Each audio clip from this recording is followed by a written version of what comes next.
Now today we are going to discuss about this equivalent version of Euclid fifth postulate. So this is our topic. So Euclid fifth postulates we have already discussed. It is very significant in the history of mathematics. Recall, we see that by implication no intersection of lines will take place when the sum of the measure of the interior angles on the same side of the falling line is exactly 180 degree.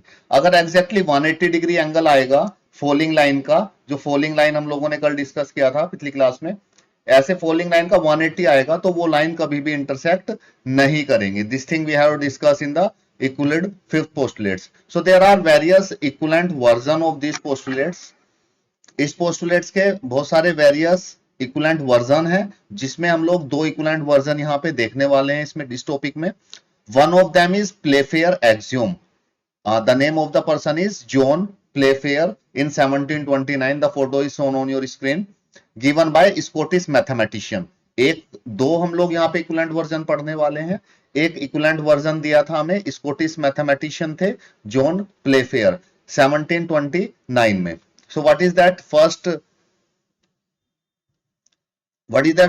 Equivalent version? So look at this. Out of these two equivalent version, if you look at this first one, two equivalent version of Euclid fifth postulates are, the first equivalent version is for every line L, for every point P not lying on L, there exists a unique line M passing through P and parallel to L. Let me explain this thing, what they want to say in this.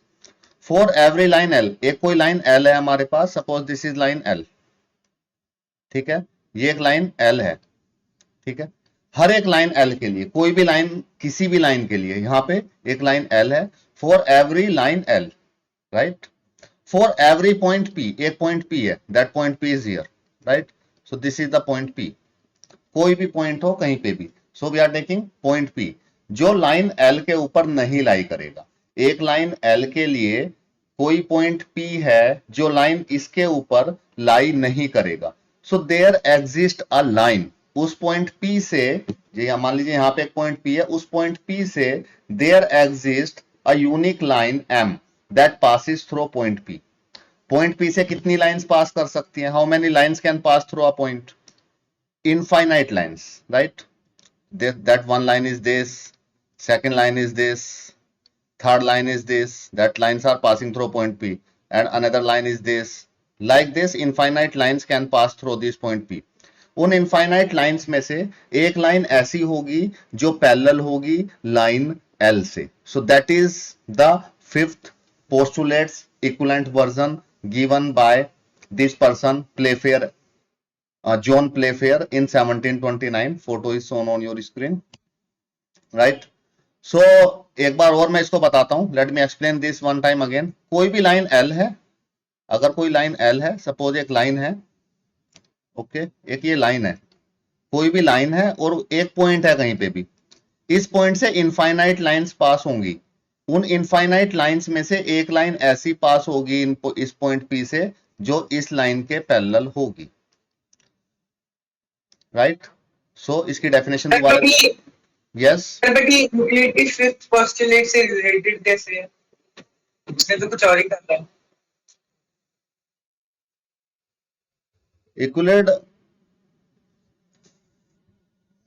Sir वो तो ये बता रहे थे ना, lines कब parallel हो सकती हैं, कब मिलेंगी, या फिर इसमें तो पैरेलल की, इसमें पैरेलल की कंडीशन बताई है. इक्विलिड फिफ्थ पोस्टुलेट से इस तरह से रिलेटेड है, जब एंगल 180 से जिस तरफ भी एंगल 180 से छोटा होगा उस तरफ लाइन मीट करेंगे, ठीक है. अभी हम लोगों ने देखा था, अभी मैंने बताया था, अगर एंगल 180 डिग्री होगा तो लाइंस पैरेलल होंगी. That thing is also said by Euclid fifth postulates. If angle is exactly 180 degree, then lines are parallel, and they are defining the concept of the parallel lines here in this equivalent version, right?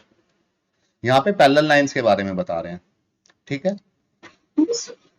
सो इक्विलिड ने fifth postulate में भी तो यही था. Suppose मैं एक line fall करूं यहाँ पे, ठीक है, एक लाइन, मैंने इन दोनों लाइंस के ऊपर एक लाइन फॉल की, मैंने एंगल मेजर किया यहाँ पे, इन दोनों इस तरफ एंगल मेजर किया सेम साइड्स के एंगल का.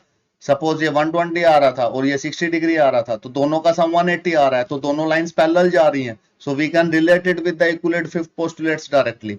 right? Now let me come back to the topic again, whatever I have जो मैं डिस्कस कर रहा था यहाँ पे। देखिए मैं ये बता रहा था ये लाइन सब पैरेलल जाएंगी, सो इसको आपको याद करा देता हूं अभी। So for every line L, this is line L, for every line L, for every point P, for every line L, for every point P, there exists a unique line M. This is M. एक unique line M exist करेगी। For every line L, for every point P, there exists a unique line L, unique line M, which passes through point P and parallel to line L. Right? एक unique line M exist करेगी जो point P से पास करेगी और किसके parallel होगी? Line L के। केवल एक ही लाइन ऐसी होगी जो लाइन L के पैरेलल होगी। इनफाइनाइट लाइंस पास कर सकती हैं। तो this is the equivalent version of the fifth postulate. First thing, first equivalent version. Look at this second one. Two distinct intersecting lines can not be parallel to the same line. Let me explain this thing. Two distinct intersecting lines, तो मैं एक intersecting lines बनाता हूं इधर। Let me explain with this with the help of that figure. Suppose these are the two intersecting lines. One is white line and let me draw with another color. One is yellow line. Right? दो intersecting lines हैं। तो वो ये कहना चाहते हैं इसमें इसके लाइन के, अगर ये येलो लाइन के पैरेलल एक लाइन बनाऊं मैं, अगर if I draw a line that is parallel to yellow line, क्या वो line, let me give the name for this.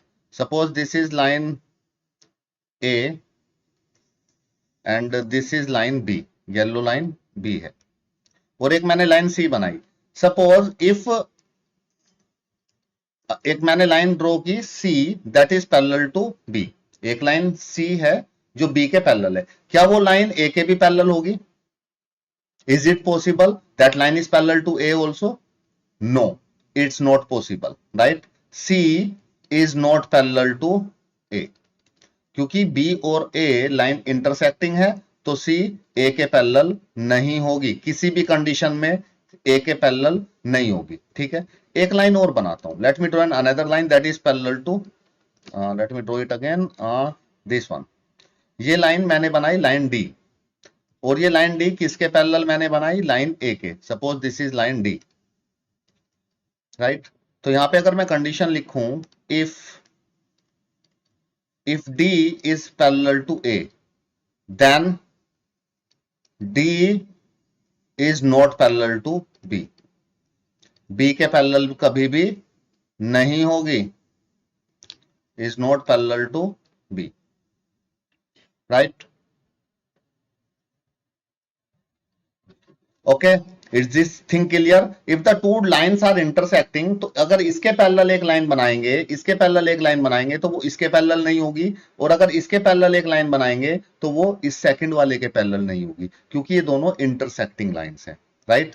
तो कोई भी एक सेम लाइन इन दोनों लाइन के पैरेलल नहीं हो सकती है। This is the equivalent version 2 of fifth postulates, right? I hope this equivalent version given by John Playfair is now it's little bit clear to you what are the equivalent version, right? In the examination what they ask like that, write the equivalent version of the fifth postulates.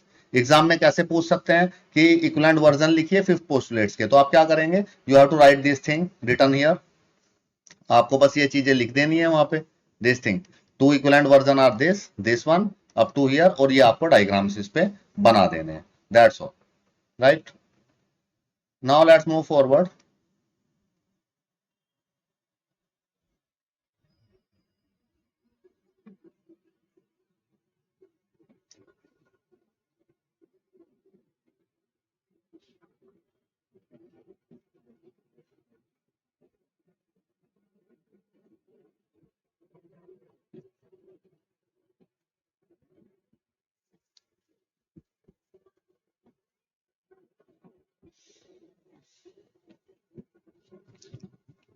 Now look at these lines written on the screen. All the attempts to prove Euclid fifth postulates using the first postulates fail. Euclid के fifth postulates को prove करने के लिए हमने 4 postulates जो Euclid के थे 1 to 4 वो यूज किए हमने यूक्लिड फिफ्थ पोस्टुलेट प्रूव करने के लिए, but all that first 4 postulates failed to prove Euclid fifth postulates, but they led to the discovery of several other geometries.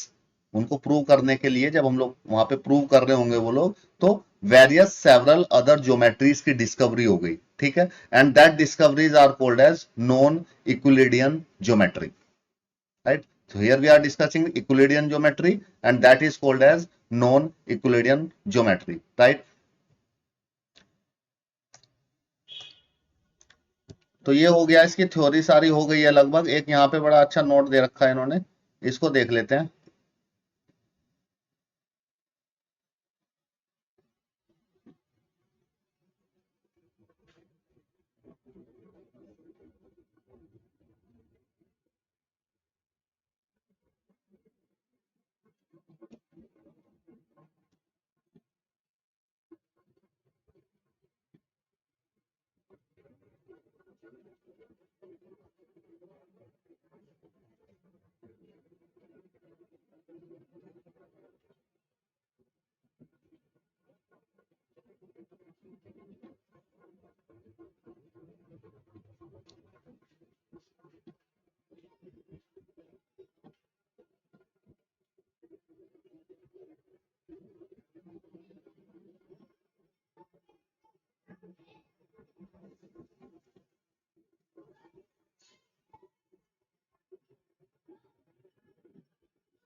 Okay,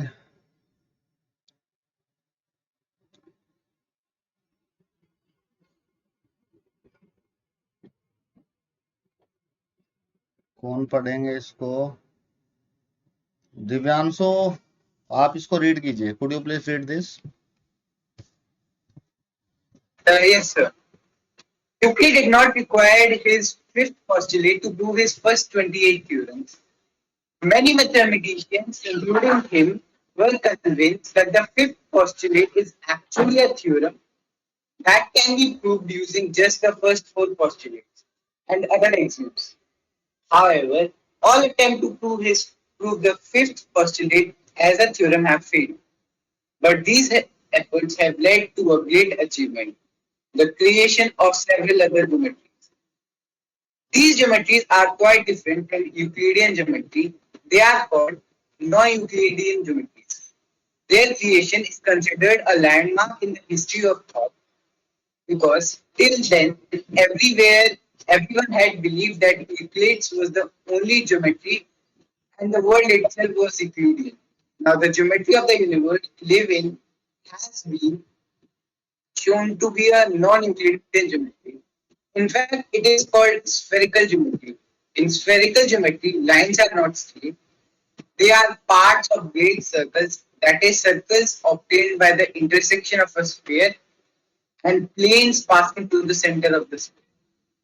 Okay, so that thing is given here that Euclid fifth postulates. Some persons are trying to prove that Euclid fifth postulates, and all attempt to prove that Euclid fifth postulate as a theorem. उसको theorem की तरह prove करना चाहते थे, and all attempt have failed at that time, right? And at the time of that discoveries going on there, and that discoveries are called as non-Euclidean geometries. कुछ और discoveries हुई, creations of several other geometries हुए वहां पे, that led to the effort, have led to a great achievement there, right? So this creation is considered as a landmark in the history of thought because Euclidean geometry को ही हम लोग world समझते थे, world itself was Euclidean geometry, right? So उसके बाद भी एक non Euclidean geometry की डिस्कवरी हुई, उस नॉन यूक्लिडियन ज्योमेट्री को, right, that is also called as spherical geometry, right? In spherical geometry lines are not straight. In Euclidean geometry, lines are straight, but in spherical geometry, lines are not straight. They are the part of a great circle. एक great circle का एक छोटा सा part, that is denoted as line. right? Therefore circle obtained by the intersection of sphere and plane passing through the center of the sphere. तो जो circle हमें जो obtained होता है कि स्फीयर का किसका इंटरसेक्शन, स्फीयर का और एक प्लेन का इंटरसेक्शन अगर हो, that figure is obtained is the circle, right? Now look at this.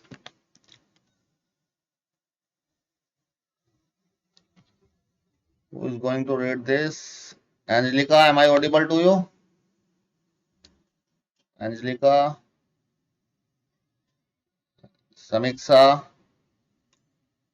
समीक्षा, यस सर। इसको रीड करो जरा जो स्क्रीन पे लिखा हुआ है। Okay sir.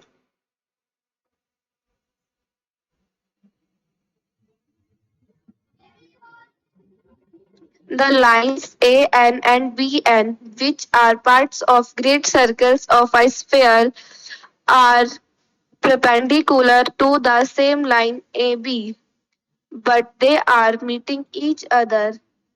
So the sum of the angles on the same side of line AB is not less than 2 right angles. In fact, it is 90 degree plus 90 degree Celsius is equal to 180 degree. Also, note the sum of the angles of the triangles NAB is greater than 180 degree as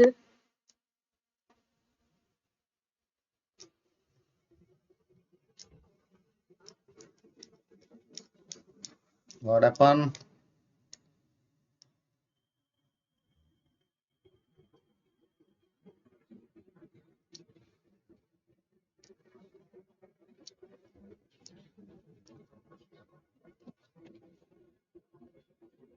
क्या हुआ समीक्षा, बीच में बंद कर दिया? Okay, माहिया Kasana, am I audible to you? yes sir. Maya, read it from the starting once again. In figure 5.12, the lines AN and BN, which are part of the great circle of a sphere, are perpendicular to the same line AB, but they are meeting each other through the sum of the angle on the same side of line AB, but AB is not less than 2 right angles. In fact, it is 90 degree plus 90 degree is equals to 180 degree. Also note that the sum of the angles of a triangle NAB is greater than 180, as angle A plus angle B is equals to 180. Thus,